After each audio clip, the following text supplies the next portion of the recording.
ರಾಜ್ಯದ 30 ಜಿಲ್ಲೆಯ 30 ಸುದ್ದಿಗಳನ್ನು ನೋಡ್ತಾ ಹೋಗೋಣ ಬನ್ನಿ. ಆರ್ಎಸ್ಎಸ್ ಬ್ಯಾನ್ ಮಾಡುವಂತೆ ಸಚಿವ ಪ್ರಿಯಾಂಕ್ ಖರ್ಗೆ ಸಿಎಂ ಸಿದ್ದರಾಮಯ್ಯಗೆ ಪತ್ರ ಬರೆದ ಹಿನ್ನೆಲೆ ಇಂದು ಕ್ಯಾಬಿನೆಟ್ನಲ್ಲಿ ಮಹತ್ವದ ಚರ್ಚೆ ನಡೆದಿದೆ. ಈ ವೇಳೆ ರಾಜ್ಯ ಕಾಂಗ್ರೆಸ್ ಸರ್ಕಾರ ಹಾಗೂ ಮಾಡುವ ಉದ್ದೇಶವನ್ನು ಆದೇಶ ಹೊರಡಿಸಿದೆ. ಆರ್ಎಸ್ಎಸ್ ಹೆಸರು ಉಲ್ಲೇಖಿಸದೆ ನಿಯಮ ಜಾರಿಗೆ ಮುಂದಾದ ಸರ್ಕಾರ ಪರೋಕ್ಷವಾಗಿ ಆರ್ಎಸ್ಎಸ್ಗೆ ಮೂಗುದಾರ ಹಾಕಿದೆ. ಸರ್ಕಾರಿ ಆಸ್ತಿಗಳಲ್ಲಿ ಖಾಸಗಿ ಸಂಘಟನೆಗಳ ಚಟುವಟಿಕೆಗಳಿಗೆ ಕಡಿವಾಣ ಹಾಕಲು ಕರ್ನಾಟಕ ಸರ್ಕಾರ ಹೊಸ ನಿಯಮ ಜಾರಿಗೆ ತೀರ್ಮಾನಿಸಿದೆ. ಇದೀಗ ಆರ್ಎಸ್ಎಸ್ ಹೆಸರು ಉಲ್ಲೇಖಿಸದೆ ನಿಯಮ ಜಾರಿ ಮಾಡಿದೆ. ಖರ್ಗೆಗೆ ಆರ್ಎಸ್ಎಸ್ನಿಂದ ಬೆದರಿಕೆ ಕರೆ ಹಿನ್ನೆಲೆ ಮೈಸೂರಿನಲ್ಲಿ ಬಿಜೆಪಿ ನಾಯಕರ ವಿರುದ್ಧ ಕಾಂಗ್ರೆಸ್ ಕಾರ್ಯಕರ್ತರ ಆಕ್ರೋಶ ವ್ಯಕ್ತಪಡಿಸಿದ್ದಾರೆ. ಬಿಜೆಪಿ ನಾಯಕರ ವಿರುದ್ಧ ಮೈಸೂರು ನಗರ ಕಾಂಗ್ರೆಸ್ ಸಮಿತಿ ಪ್ರತಿಭಟನೆ ನಡೆಸಿ ಮಾಜಿ ಸಂಸದ ಪ್ರತಾಪ್ ಸಿಂಹ, ವಿಪಕ್ಷ ನಾಯಕ ಆರ್ ಅಶೋಕ್, ಯತ್ನಾಳ್ ಭಾವಚಿತ್ರಕ್ಕೆ ಚಪ್ಪಲಿ ಏಟು ಕೊಟ್ಟು ಆಕ್ರೋಶವನ್ನು ವ್ಯಕ್ತಪಡಿಸಿದ್ದಾರೆ. ಕೂಡಲೇ ಬೆದರಿಕೆ ಕರೆ ಮಾಡುತ್ತಿರುವವರ ಮೇಲೆ ಕಾನೂನು ಕ್ರಮ ಜರುಗಿಸಬೇಕೆಂದು ಕಾಂಗ್ರೆಸ್ ಕಾರ್ಯಕರ್ತರು ಒತ್ತಾಯಿಸಿದ್ದಾರೆ.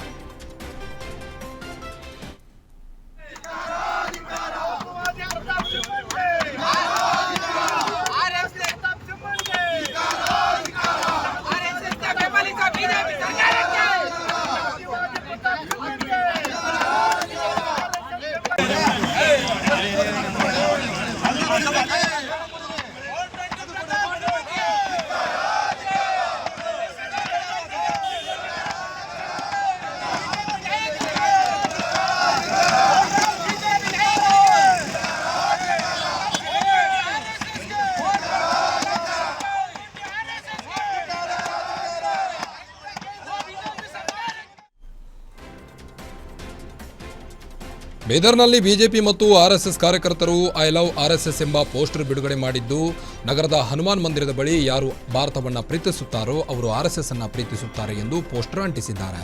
ಈ ವೇಳೆ I love Bharat, I love RSS ಎಂದು ಕಾರ್ಯಕರ್ತರು ಘೋಷಣೆ ಕೂಗಿದ್ದಾರೆ.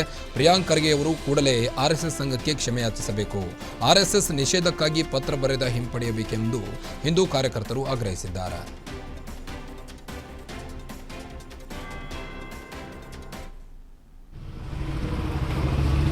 भारत माता की जय, भारत माता की जय। I love RSS, I love RSS. बोलो भारत माता की जय, बोलो भारत माता की जय। We love RSS, we love RSS.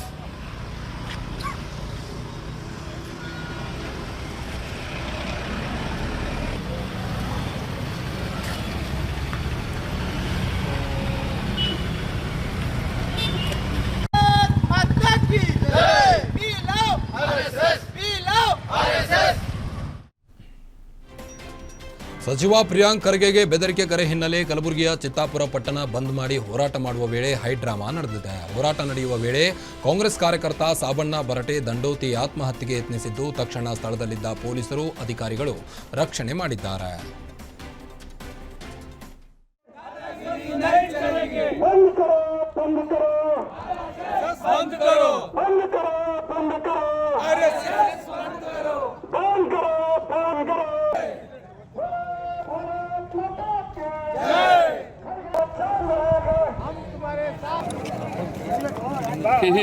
Doctor ತೋರಿಸ್ಬಿಡಿ.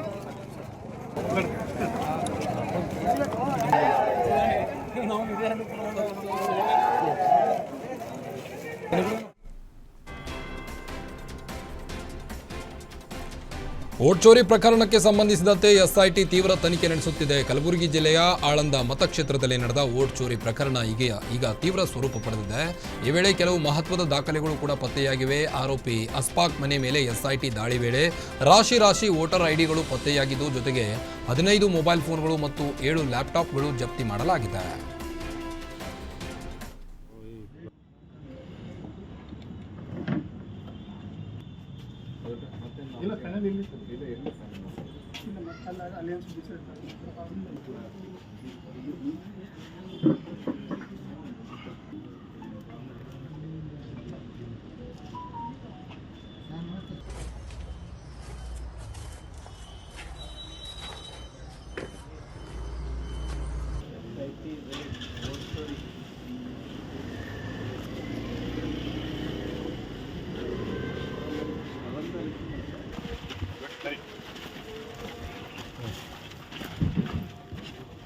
विजय इंदुले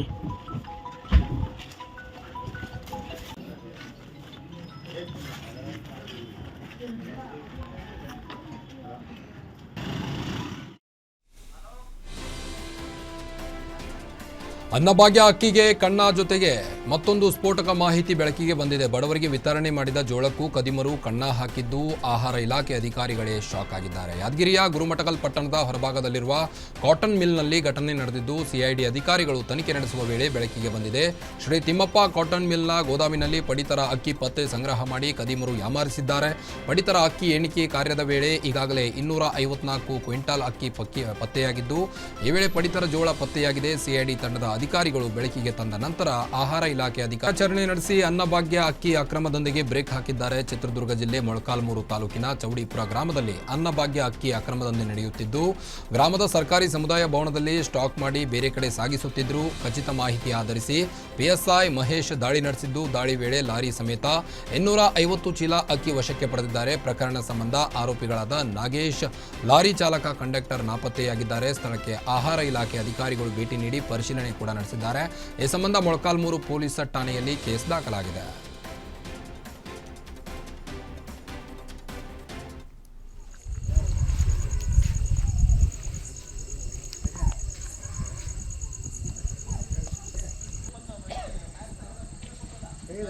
ಚೆನ್ನಾಗಿ ಮೇದಂತ ತೋರಿ ಲೆಕ್ಕಲ್ಲ.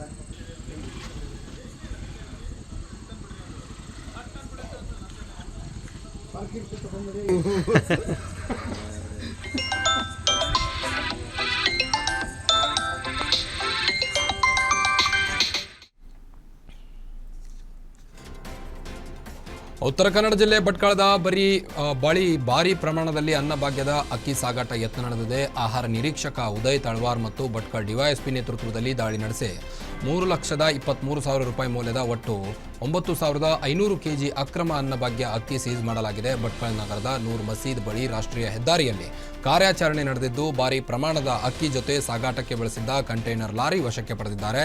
ಕಂಟೈನರ್ ಲಾರಿ ಚಾಲಕ ಹಾಸನದ ಪ್ರವೀಣ್ ವಿರುದ್ಧ ಭಟ್ಕಳ ಪೊಲೀಸರು ಕೇಸ್ ದಾಖಲಿಸಿ ನೋಟಿಸ್ ನೀಡಿದ್ದಾರೆ.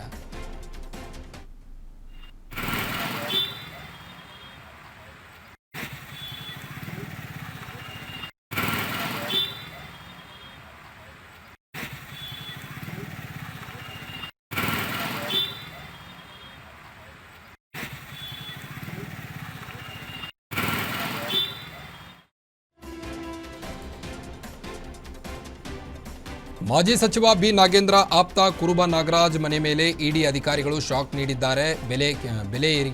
ಬೆಲೆಕೇರಿ ಅದಿರು ನಾಪತ್ತೆ ಪ್ರಕರಣಕ್ಕೆ ಸಂಬಂಧಿಸಿದಂತೆ ನಗರದ ತಾಳೂರು ರಸ್ತೆಯಲ್ಲಿರುವ ಕುರುಬ ನಾಗರಾಜ್ ಮನೆ ಮೇಲೆ ಇಡಿ 5 ಜನ ಅಧಿಕಾರಿಗಳ ತಂಡದಿಂದ ದಾಳಿ ನಡೆದಿದ್ದು ಹಲವು ದಾಖಲೆಗಳನ್ನು ಪರಿಶೀಲನೆ ಮಾಡಿ ಅಧಿಕಾರಿಗಳು ನಡೆಸುತ್ತಿದ್ದಾರೆ. ಸದ್ಯ ಕುರುಬ ನಾಗರಾಜ್ ಬೆಂಗಳೂರಿನಲ್ಲಿದ್ದು ಮನೆಯಲ್ಲಿ ತಾಗರಾಜ್ ಅವರ ತಾಯಿ, ತಂಗಿ ಹಾಗೂ ತಂಗಿಯ ಪತಿಯನ್ನ ವಿಚಾರಣೆಗೆ ಒಳಪಡಿಸಿದ್ದಾರೆ.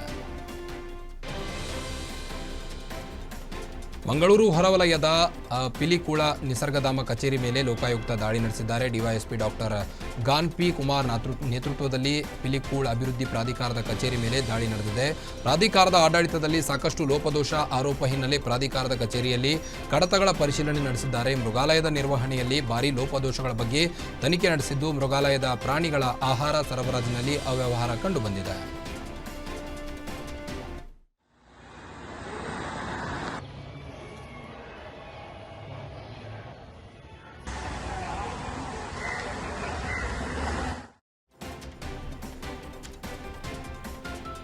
ಸೋಷಿಯಲ್ ಮೀಡಿಯಾದಲ್ಲಿ ಸಾವರ್ಕರ್ ವಿರುದ್ಧ ಅವಹೇಳನಕಾರಿ ಪೋಸ್ಟ್ ಮಾಡಿದ್ದ ಹಿನ್ನೆಲೆ ಓರ್ವನ ವಿರುದ್ಧ ಎಫ್ಐಆರ್ ದಾಖಲಾಗಿದೆ. ಕಲಬುರಗಿ ನಗರ ನಿವಾಸಿ ಮೊಹಮ್ಮದ್ ವಾಜಿದ್ ಎಂಬಾತ ಪೋಸ್ಟ್ ಮಾಡಿದ್ದನು. ವೀರ ಸಾವರ್ಕರ್ ಅಪಮಾನಿಸಿ ವಿಡಿಯೋ, ಭಗವಾ ಧ್ವಜ ಹಾಗೂ ಆರ್ಎಸ್ಎಸ್ ಕಾರ್ಯಕರ್ತ ಚಿತ್ರಗಳು ಬಳಸಿ ಅವಮಾನ ಮಾಡಿದ್ದನು. ಈ ಹಿನ್ನೆಲೆ ಹಿಂದೂ ಕಾರ್ಯಕರ್ತರು ರಾಘವೇಂದ್ರ ಪೊಲೀಸ್ ಠಾಣೆಗೆ ದೂರು ನೀಡಿದ್ದಾರೆ. ಕೋಮು ಸೌಹಾರ್ದತೆಗೆ ಧಕ್ಕೆ ಉಂಟು ಮಾಡುವ ಪೋಸ್ಟ್ ಹಾಕಿದವನ ವಿರುದ್ಧ ಕ್ರಮಕ್ಕೆ ಒತ್ತಾಯಿಸಿದ್ದಾರೆ.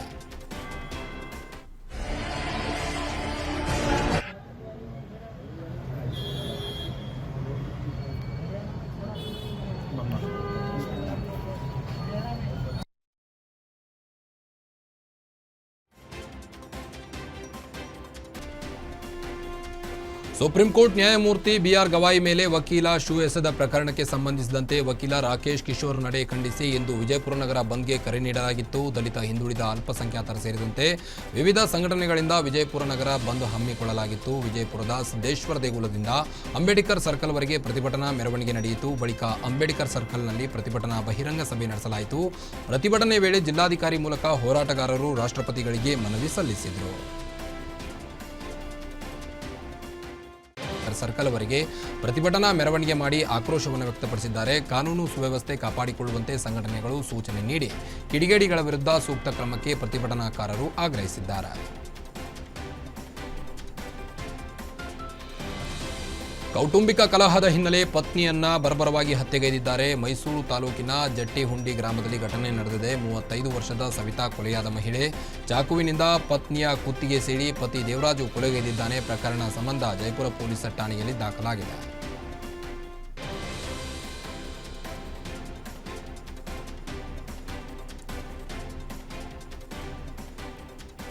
ಸೋಷಿಯಲ್ ಮೀಡಿಯಾದಲ್ಲಿ ಕುಟುಂಬದ ಫೋಟೋ ಪೋಸ್ಟ್ ಮಾಡಿದ್ದ ಹಿನ್ನೆಲೆ ಸೇಂಟ್ ಠಾಣೆಗೆ ಕೆಪಿಸಿಸಿ ವಕ್ತಾರ ಎಂ ಲಕ್ಷ್ಮಣ್ ದೂರು ನೀಡಿದ್ದಾರೆ. ಸದ್ಯ ಪೋಸ್ಟ್ ಹಾಕಿದವರ ವಿರುದ್ಧ ಎಫ್ಐಆರ್ ದಾಖಲಾಗಿದೆ.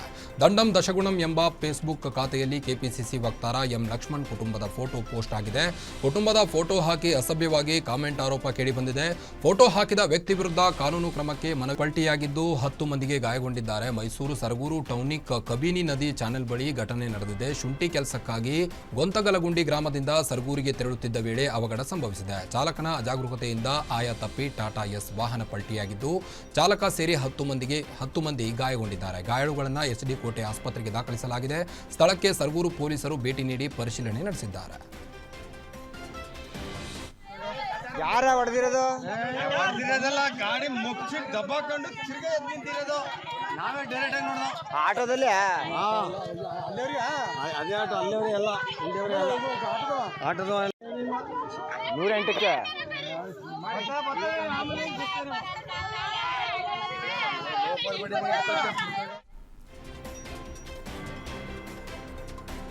ಮಕ್ಕಳು ಸೇರಿ 3 ಮೇಲೆ ಹುಚ್ಚುನಾಯಿ ದಾಳಿ ನಡೆಸಿದ ಘಟನೆ ಬಳ್ಳಾರಿಯ ಸಂಡೂರು ಪಟ್ಟಣದ 14ನೇ ವಾರ್ಡಿನ ಹಳೆ ಚಪ್ಪರದ ಹಳ್ಳಿಯಲ್ಲಿ ನಡೆದಿದೆ. 14ನೇ ವಾರ್ಡ್ ನಿವಾಸಿಗಳಾದ 2 ವರ್ಷದ ಮಾಜ್ದ್, 3 ವರ್ಷದ ಇಫ್ತಾರ್ ಖಾನ್, ನಾಗರಾಜ್ ಸೇರಿ 3 ಗಾಯಗೊಂಡಿದ್ದು ಆಸ್ಪತ್ರೆಗೆ ದಾಖಲಿಸಲಾಗಿದೆ. ವಾರ್ಡ್ನಲ್ಲಿ ಆಟವಾಡುತ್ತಿದ್ದ 2 ಮಕ್ಕಳ ಮೇಲೆ ನಾಯಿಯು ಏಕಾಏಕಿ ದಾಳಿ ನಡೆಸಿದ್ದು ಮಕ್ಕಳ ತಲೆ, ಹೊಟ್ಟೆ, ಇತರೆ ಭಾಗಗಳಲ್ಲಿ ಕಚ್ಚಿದೆ. ಪಟ್ಟಣದಲ್ಲಿ ಬೀದಿ ನಾಯಿಗಳ ಕೋತಿಗಳ ಹಾವಳಿಯು ಹೆಚ್ಚಾಗಿದ್ದು ಮಕ್ಕಳು, ಮಹಿಳೆಯರು, ವೃದ್ಧರು ಭಯಪಟ್ಟು ಸಂಚರಿಸುತ್ತಿದ್ದಾರೆ. ಪುರಸಭೆಯ ಅಧಿಕಾರಿ, ಜನಪ್ರತಿನಿಧಿಗಳು ನಾಯಿಗಳ, ಕೋತಿಗಳ ಹಾವಳಿಯನ್ನು ತಡೆಯಬೇಕೆಂದು ಸಂಡೂರಿನ ನಿವಾಸಿ ಮುರಳಿಯವರು ಒತ್ತಾಯಿಸಿದರು.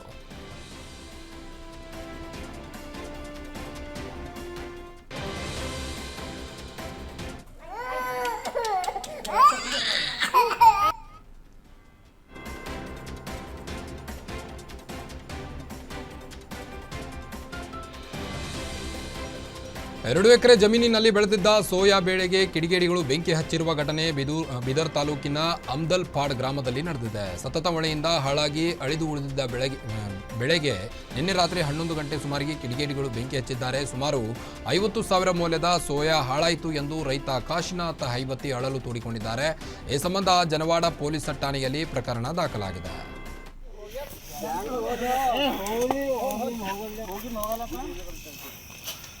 ನಾಳೆ ಕಿಲ್ಲ ಬರ್ತಾರೆ.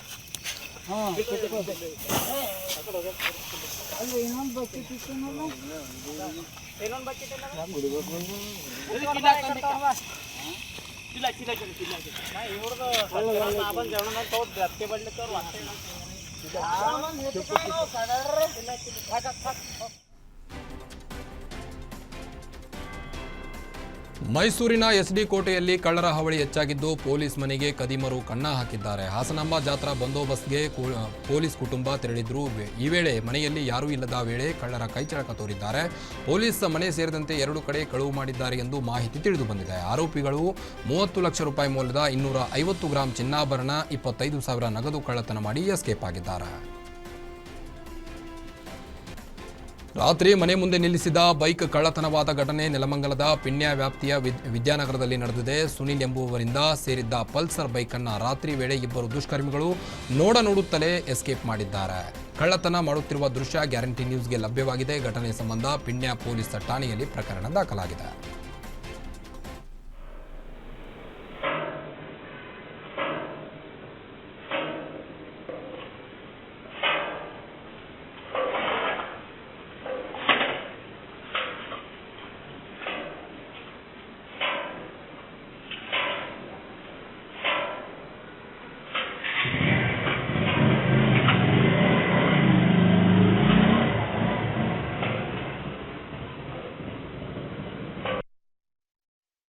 ಮತ್ತಿರುವ ಘಟನೆ ಬಾಗಲಕೋಟೆ ಜಿಲ್ಲೆಯ ಲಕ್ಷಾನಟ್ಟಿ ಗ್ರಾಮದ ಬಳಿ ನಡೆದಿದೆ. ಲೋಕನಗೌಡ ಪಾಟೀಲ್ ಎಂಬುವವರಿಗೆ ಸೇರಿದ್ದ ಕಬ್ಬು ಸುಟ್ಟು ಭಸ್ಮವಾಗಿದೆ. ಕಬ್ಬಿನ ಗದ್ದೆಯಲ್ಲಿ ಟ್ರಾನ್ಸ್ಫಾರ್ಮರ್ ಲೈನ್ ತುಂಡಾಗಿ ಬಿದ್ದಿದ್ದಕ್ಕೆ ಬೆಂಕಿ ಅವಘಡ ಸಂಭವಿಸಿದೆ.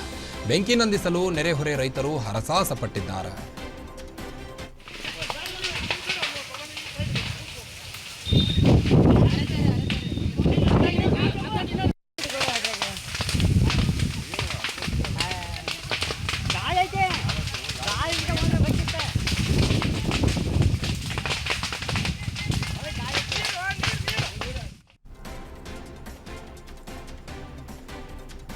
ಕಸಾಯಿಖಾನೆಗೆ ಸಾಗಿಸುತ್ತಿದ್ದ 28 ಗೋವುಗಳನ್ನು ರಕ್ಷಣೆ ಮಾಡಿದ್ದಾರೆ. ಚಿಕ್ಕಬಳ್ಳಾಪುರ ತಾಲೂಕಿನ ಹಾರೋಬಂಡಿ ಬಳಿ ಘಟನೆ ನಡೆದಿದೆ. ಗೋವುಗಳ ರಕ್ಷಣೆ ವೇಳೆ ಗಲಾಟೆ ನಡೆದಿದ್ದು 3 ಕಾರಿನ ಗ್ಲಾಸ್ಗಳು ಪುಡಿಯಾಗಿವೆ. ಹೈದರಾಬಾದ್ನಿಂದ ಬೆಂಗಳೂರಿಗೆ ಬರ್ತಿದ್ದ ಕಂಟೇನರ್ನನ್ನು ತಡೆದು ಗೋರಕ್ಷಕ ಮುಖಂಡರು 28 ಗೋವುಗಳ ರಕ್ಷಣೆ ಮಾಡಿದ್ದಾರೆ. ಠಾಣೆಗೆ ಎಸ್ಪಿ ಕುಶಾಲ್ ಚೌಕ್ಸೆ ಭೇಟಿ ನೀಡಿ ಪರಿಶೀಲನೆ ನಡೆಸಿದ್ದಾರೆ. ರಕ್ಷಣೆ ಮಾಡಿದ ಗೋವುಗಳನ್ನು ಗೋಶಾಲೆಗೆ ರವಾನೆ ಮಾಡಿದ್ದಾರೆ. ಈ ಸಂಬಂಧ ಚಿಕ್ಕಬಳ್ಳಾಪುರ ಗ್ರಾಮಾಂತರ ಠಾಣೆಯಲ್ಲಿ ದೂರು ದಾಖಲಾಗಿದೆ.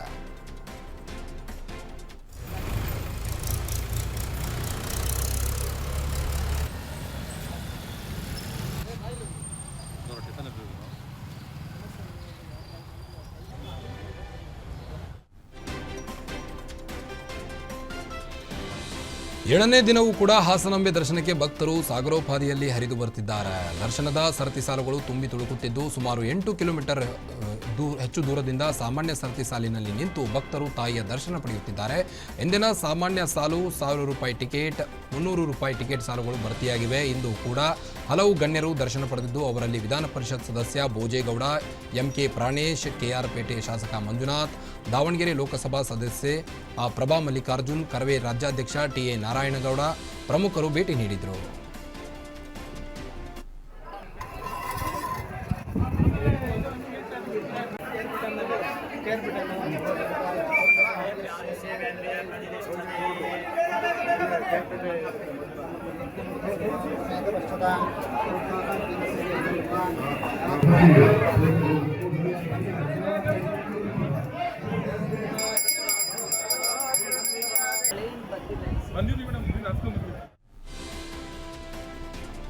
ಬಾಲಿವುಡ್ನ ಖ್ಯಾತ ನಟಿ ಆಲಿಯಾ ಭಟ್ ರವರ ಮುಂಬೈ ಮನೆಗೆ ಮೈಸೂರಿನ ಗಣೇಶ ಕಾಲಿಟ್ಟಿದ್ದಾನೆ. ಕರ್ನಾಟಕದ ಹೆಮ್ಮೆಯ ಶಿಲ್ಪಿ ಅರುಣ್ ಯೋಗಿರಾಜ್ ಅವರಿಂದ ಕಳೆದ 6 ತಿಂಗಳಿಂದ ನಿರಂತರ ಕೆತ್ತನೆಯಾಗಿರುವ ಹೊಯ್ಸಳ ಹಾಗೂ ಮೈಸೂರು ಶೈಲಿಯ 4 ಅಡಿ ಗಣಪ ಮತ್ತು 3 ಅಡಿ ಪೀಠ ಉಳ್ಳ ಉಗ್ರಹ ಇದಾಗಿದೆ. ಇನ್ನು ಅಕ್ಟೋಬರ್ 17ರಂದು ಆಲಿಯಾ ಭಟ್ ಕುಟುಂಬಸ್ಥರು ವಿಶೇಷ ಪೂಜೆ ನಡೆಸಿ ಗಣೇಶನನ್ನು ಪ್ರತಿಷ್ಠಾಪಿಸಿದ್ದಾರೆ. ಈ ಬಗ್ಗೆ ಮಾತನಾಡಿದ ಶಿಲ್ಪಿ ಅರುಣ್, ಅಯೋಧ್ಯೆಯ ಶ್ರೀರಾಮ ಲಲ್ಲಾ ಮೂರ್ತಿ ಕೆತ್ತನೆ ಗಮನಿಸಿದ್ರು. ನಮ್ಮನ್ನ ಮುಂಬೈಗೆ ಕರೆಸಿ ಗಣಪ ಮೂರ್ತಿ ಮಾಡಿಕೊಡುವಂತೆ ಮನವಿ ಮಾಡಿದ್ರು. ನಾವು ಮನೆಯ ಸ್ಥಳ ಎಲ್ಲವನ್ನ ಗಮನಿಸಿ ಆ ಮನೆಗೆ ಹೊಂದಿಕೊಳ್ಳುವಂತೆ ಗಣಪ ಕೆತ್ತನೆ ಮಾಡಿದ್ದೇನೆ ಎಂದು ಹೇಳಿದರು.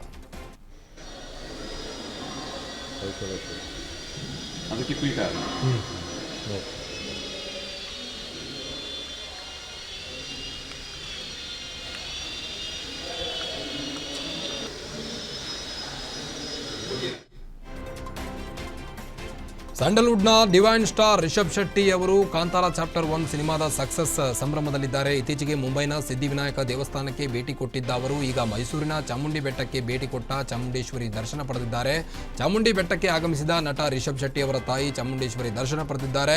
ಈ ವೇಳೆ ಮಾತನಾಡಿದ ನಟ ರಿಷಬ್ ಶೆಟ್ಟಿ, ಸಿನಿಮಾದಲ್ಲಿ ಚಾಮುಂಡಿ ದೈವದ ಆಶೀರ್ವಾದ ಇರುವುದಕ್ಕೆ ಸಿನಿಮಾ ಒಳ್ಳೆ ರೀತಿಯಾಗಿದೆ. ದೈವವನ್ನ ನಾನು ನಂಬುತ್ತೇನೆ ಎಂದು ಆರಾಧನೆ ಮಾಡುತ್ತೇನೆಂದಿದ್ದಾರೆ. ನಾನು ಅದನ್ನು ತೋರಿಸುವಾಗ ಎಲ್ಲರೂ ಹಿರಿಯರ ಮಾರ್ಗದರ್ಶನ ತೆಗೆದುಕೊಂಡಿದ್ದೇನೆ. ನನಗೂ ದೈವಕ್ಕೂ ಒಂದು ಸಂಬಂಧವಿದೆ. ಇಂತಹ ದೊಡ್ಡ ಯಶಸ್ಸು ಸಿಕ್ಕಿರುವುದು ಖುಷಿ ಎಂದಿದ್ದಾರೆ.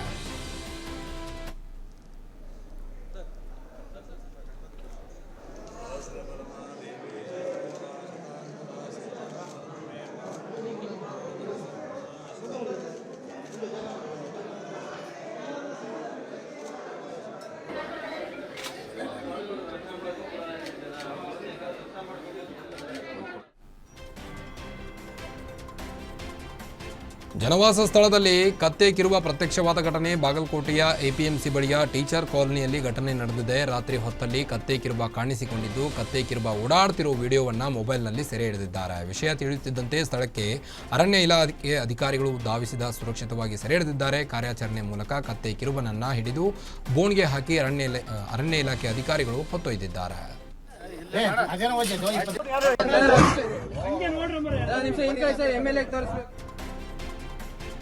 ಜನರ ನಿದ್ದೆಗೆಡಿಸಿದ್ದ ಚಿರತೆ ಇದೀಗ ಬೋನಿನಲ್ಲಿ ಸೆರೆಯಾಗಿದೆ. ಚಿಕ್ಕಮಗಳೂರಿನ ಲಿಂಗದಹಳ್ಳಿ ಸಮೀಪದ ಯರದಂಕುಲು ಗ್ರಾಮದಲ್ಲಿ ಘಟನೆ ನಡೆದಿದ್ದು, ಕಳೆದ ಕೆಲ ತಿಂಗಳಿನಿಂದ ಗ್ರಾಮದ ಸುತ್ತಮುತ್ತ ಚಿರತೆ ಕಾಣಿಸಿಕೊಳ್ಳುತ್ತಿದ್ದು, ಚಿರತೆಯಿಂದ ಜನರು ಓಡಾಡಲು ಭಯಪಡುತ್ತಿದ್ದರು. ಸದ್ಯ ಅರಣ್ಯ ಇಲಾಖೆಯಿಂದ ಇಟ್ಟ ಬೋನ್ನಲ್ಲಿ ಚಿರತೆ ಸೆರೆಯಾಗಿದ್ದು, ಸ್ಥಳೀಯರು ನಿಟ್ಟುಸಿರು ಬಿಟ್ಟಿದ್ದಾರೆ.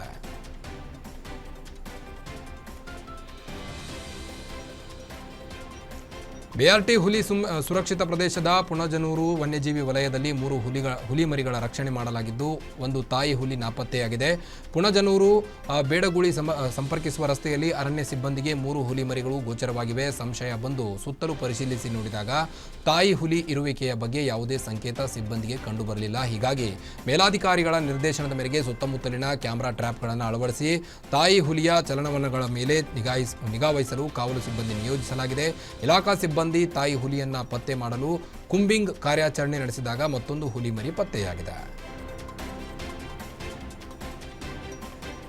ಮೈಸೂರಿನಲ್ಲಿ ಹುಲಿ ದಾಳಿಗೆ ವ್ಯಕ್ತಿ ಗಂಭೀರ ಗಾಯಗೊಂಡಿದ್ದಾನೆ. ಹುಲಿ ದಾಳಿಯಿಂದಾಗಿ ಮುಖದ ಭಾಗ ಸಂಪೂರ್ಣ ಛಿದ್ರವಾಗಿದ್ದು, ಸ್ಥಳೀಯರು ಆತಂಕಗೊಂಡಿದ್ದಾರೆ. ಹುಲಿ ಸೆರೆ ಹಿಡಿಯುವಾಗ ಸಂಭವಿಸಿದ ಘಟನೆ ಇದಾಗಿದ್ದು, ಈ ವೇಳೆ ಗಾಬರಿಯಾಗಿ ಓಡಾಡಿದ ಹುಲಿ ರೈತ ಮಹದೇವ್ ಎಂಬುವರ ಮೇಲೆ ಹುಲಿ ದಾಳಿ ಮಾಡಿದೆ. ಜಮೀನಿನಲ್ಲಿ ಹತ್ತಿ ಬಿಡಿಸುತ್ತಿದ್ದ ವೇಳೆ ಮಹದೇವನ ಮೇಲೆ ಹುಲಿ ಎರಗಿದೆ. ಹುಲಿ ದಾಳಿಯಲ್ಲಿ ಮಹದೇವನ ಮುಖದ ಬಲಭಾಗ ಸಂಪೂರ್ಣ ಕಿತ್ತು ಬಂದಿದೆ. 2 ತಿಂಗಳಿಂದ ನಿರಂತರವಾಗಿ ಹುಲಿ ಕಾಣಿಸಿಕೊಳ್ಳುತ್ತಿದ್ದು, ಈ ಹಿನ್ನೆಲೆ ಇಂದು ಕುಂಬಿಂಗ್ ಕಾರ್ಯಾಚರಣೆಗೆ ಅರಣ್ಯ ಇಲಾಖೆ ಸಿದ್ಧಪಡಿಸಿತ್ತು. ಈ ವೇಳೆ ಅವಘಡ ಸಂಭವಿಸಿದೆ ಎಂದು ಅರಣ್ಯ ಇಲಾಖೆ ವಿರುದ್ಧ ಸಾರ್ವಜನಿಕರು ಆಕ್ರೋಶ ಹೊರಹಾಕಿದ್ದಾರೆ.